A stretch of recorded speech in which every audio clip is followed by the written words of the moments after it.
Hello friends, नमस्कार। स्वागत है आपका YouTube channel India Dheeraj Singh में। टॉपिक में जो शेयर है दोस्तों वो है state bank of India SBI की बात करते हैं। लगभग इसका शेयर प्राइस है 195 के आसपास है और बैंक निफ्टी 23,533 के आसपास है। तो एक तरह से जो 25,000 तक निफ्टी गया, बैंक निफ्टी गया है, तो अगर तेजी होती तो एसबीआई भी डेफिनेटली ऊपर की तरफ जाता हुआ दिख सकता है।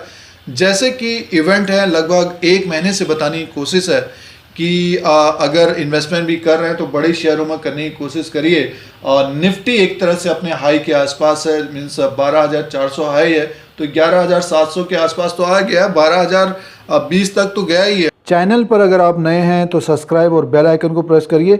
आप लोगों को यूट्यूब की तरफ से नोटिफिकेशन मिलता है जब भी नया वीडियो अपलोड होगा। तो जैसे कि अर्निंग सीजन चल रहे हैं दोस्तों, उसमें से सेबी लिस्टिंग रेगुलेशन के हिसाब से इन्होंने जो अपडेट दिया है, Q2 का जो रिजल्ट आना है 4 नवंबर 2020 को आना है दोस्तों। एक बड़ी हलचल हो सकती है नेक्स्ट 15 दिन में, बड़ा उतार चढ़ाव हो सकता है। और एक तरह से हम देखते हैं जो बैंक निफ्टी ऊपर की तरफ डेफिनेटली ये जैसे नवरात्रि है, दिवाली तक अच्छा खासा ये तेज होता हुआ दिख सकता है एसबीआई। तो दोस्तों इसमें रिजल्ट भी अच्छा आना चाहिए और एचडीएफसी बैंक का रिजल्ट आना है, तो उसमें अगर तेजी होती, वो स्टॉक तो एक तरह से बताने की कोशिश है, तो उसको तो वीडियो भी बनाया है, तो उसको भी देख सकते हैं। एसबीआई के भी वीडियो अपलोड करते रहते हैं, बट ये अभी नया अपडेट आया है Q2 का रिजल्ट आना है सितंबर 30, 2020 का। तो उसके हिसाब से नेक्स्ट 15 डेज में बड़ी तेजी की संभावना है। उसको टेक्निकल चार्ट के अनुसार देखते हैं दोस्तों। अगर मार्केट कैप की बात करते हैं, लगभग ये 1,74,743 करोड़ का इस वक्त मार्केट कैप है। फेस वैल्यू 1 रुपये का है दोस्तों। अभी डिविडेंड तो आरबीआई ने मना किया है, बट ये कि कंपनी डिविडेंड भी देती है, एसबीआई डिविडेंड भी देती है। पीएसयूज जो बैंक है दोस्तों, एक तरह से अब निवेशकों को निराश किया है, मायूस किया है। इवन एसबीआई ने भी मायूस किया है। लेकिन अब आने वाले समय में निफ्टी अपने हाई के आसपास है, तो इनमें तेजी होनी चाहिए आने वाले दिनों में।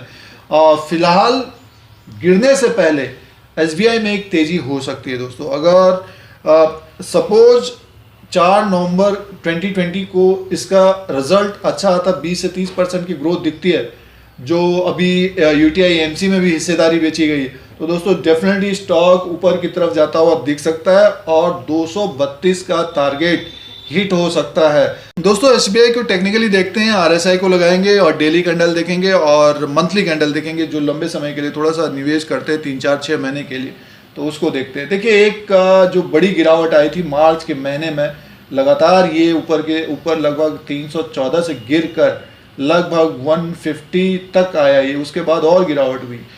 जैसे कि फाइनेंशियल स्टॉक्स में तो एक तरह से काफ़ी निगेटिविटी चल रही थी, बट अब धीरे धीरे अनलॉक खुल रहा है और कोविड की कुछ बातें आ रही हैं, तो आने वाले समय में वो देखना पड़ेगा। फिलहाल इसको चार्ट के अनुसार देखते हैं तो अक्टूबर में जो कैंडल बना हुआ है, सितंबर में तो गिरावट रही, अक्टूबर का जो कैंडल बना हुआ है दोस्तों, इसमें ओपन हुआ है 187 रुपये 50 पैसा, हाई किया है 205 रुपये 65 पैसा, और लो किया है 186 रुपये 90 पैसा और क्लोजिंग आई 195 रुपया 95 पैसा। अब किसी ने इस गिरावट में जब ये गिर रहा था तब बताने की कोशिश थी 180, 175, 170 कहीं भी मिले तो लेने की कोशिश करी, और जब यहाँ पे था ये तो बताने की कोशिश थी कि 200 के ऊपर जाता हुआ दिख सकता है। पीएसयूज बैंक में क्या है कि जब गिरावट होती है तो सबसे पहले इनमें मार पड़ती है, ये ध्यान रखिएगा, हमेशा ये पॉइंट ध्यान रखिएगा। जब मार्केट में गिरावट होगी तो इनमें बहुत तेजी से गिरावट होती है, सारे इसमें नेगेटिव हो जाते हैं। और प्राइवेट बैंक में भी गिरावट होगी, बट आपको फिर वो उतने नहीं गिरेंगे, बट बहुत ज़्यादा गिरावट होगी, जैसे मार्च की गिरावट हो तो सारे स्टॉक गिरते हैं दोस्तों उसमें तो फिर। और पीएसयूज बैंक की तो हालत खराब है दोस्तों, 10 साल का जो इनका लो था उससे नीचे की तरफ कर्व। अब दिग्गज स्टॉक एसबीआई, निफ्टी अपने हाई के आसपास है, तो ये स्टॉक लगभग 45 रुपीज़ बढ़ा अपने लो से, लगभग मान के चलिए 150 से 45 रुपया ऊपर की तरफ। और ये देखिए कितने महीने हो गए, लगभग 5-6 महीने हो गए। अब यहाँ पे तो किसी ने लिया नहीं, जब ये थोड़ा सा अप ट्रेंड में हुआ तब यहाँ पे 170, 160 धीरे धीरे खरीदने की कोशिश की गई और यहाँ तक पहुँचा, फिर इसको भी फिर इसमें भी निकलने की कोशिश की। जब लगा कि अब ये ऊपर की तरफ नहीं जाएगा तो फिर निकले।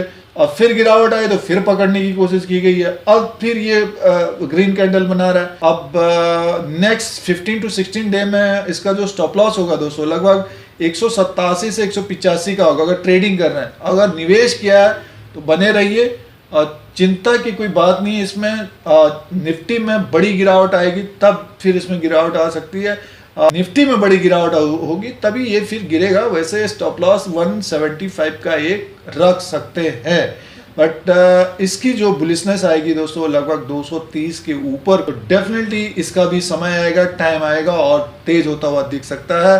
वो हमें दिखेगा लगभग 248 तक जाता हुआ दिख सकता है अगर ये कैंडल हाफ हुआ जिस दिन किसी के पास भी है, सपोज ऊपर के लेवल में फंसे हुए हैं, तो डेफिनेटली ये फिर यहाँ तक जाता हुआ दिख सकता है। इस क्वार्टर में इसकी ग्रोथ दिखनी चाहिए दोस्तों, और एसबीआई की समय लग सकता है, ये नहीं कि अब कल परसों ही चला जाएगा, समय लग सकता है।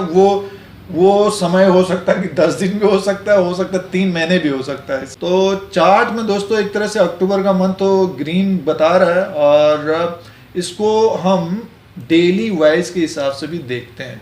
देखिए डेली में किस तरह से दिखा रहा है, क्योंकि डेली में काफ़ी कारोबार होता है एसबीआई में, तो एक तरह से उसे देखते हैं। देखिए ये बड़ी गिरावट आई है, एक तरह से हम पिछले कुछ समय से जो गिरावट आई थी और फिर इस तरह से बना, ये धीरे धीरे धीरे करके 232 तक गया, फिर एक बड़ी गिरावट आई इसमें 174.5 तक है, फिर ये ऊपर की तरफ जा रहा है दोस्तों। तो डेफिनेटली ये टावर एक तरह से छुएगा, 230 का टारगेट रखे किसी ने भी लिया हो। आरएसआई का जो इंडिकेटर है दोस्तों उसको भी लगाते हैं और वो टूल्स भी लगाते हैं, क्योंकि काफ़ी उसमें हेल्प भी मिल जाती है। देखिए ये देखिए ये लगभग आप जानते हैं कि 30-20 से ये कोई भी स्टॉक है ऊपर की तरफ जाता है, और अगर बड़े भी स्टॉक अगर नीचे की तरफ आते हैं तो ऊपर की तरफ जाते हैं। और इसमें हम देख रहे हैं लगभग ये ऊपर की तरफ है, अभी डेली वाइज के हिसाब से देखते हैं 52 के आसपास है, और मंथली के हिसाब से देखते हैं तो किस तरह का दिखा रहा है दोस्तों, अभी तो काफ़ी नीचे की तरफ है। तो एक तरह से समय लग सकता है दोस्तों एसबीआई में, जो ट्रेडिंग के हिसाब से 10-15-20% का देख रहे हैं, तो डेफिनेटली इसको देखिए। और हमारा टारगेट लगभग 232 का तो है ही है, जैसे कि आप लोगों को बताने की कोशिश है, फिर उसके बाद देखा जाएगा ऊपर कितना जाता है, तो सिचुएशन के हिसाब से देखना पड़ेगा। तो ये एसबीआई का अपडेट था दोस्तों। Q2 का रिजल्ट निकलना है, इसमें एक तेजी की संभावना है, और एसबीआई के साथ बने रहिए जिन्होंने निवेश किया है। कुछ दिन में अगर 10-15 दिन में प्रॉफिट मिलता है तो प्रॉफिट भी बुक करने की कोशिश करिए दोस्तों। और भी वीडियो अपलोड किए हैं, भारतीय एयरटेल का रिजल्ट आना है तो उसको देख सकते हैं। कुछ उम्मीद के कारण जो इवेंट आ रहे हैं तो उसके हिसाब से ऊपर की तरफ जाता हुआ दिख सकता है। और एशियन पेंट्स का रिजल्ट आ रहा है Q2 का, उसको देख सकते हैं। आप एसबीआई कार्ड का है उसको देख सकते हैं। टीसीएस है, टीसीएस का रिजल्ट आ चुका है, वो अगर निवेश किया है उसको बने रहना चाहिए। इन्फोसिस का रिजल्ट आ चुका है, उसमें निवेश किया है तो बने रहना चाहिए।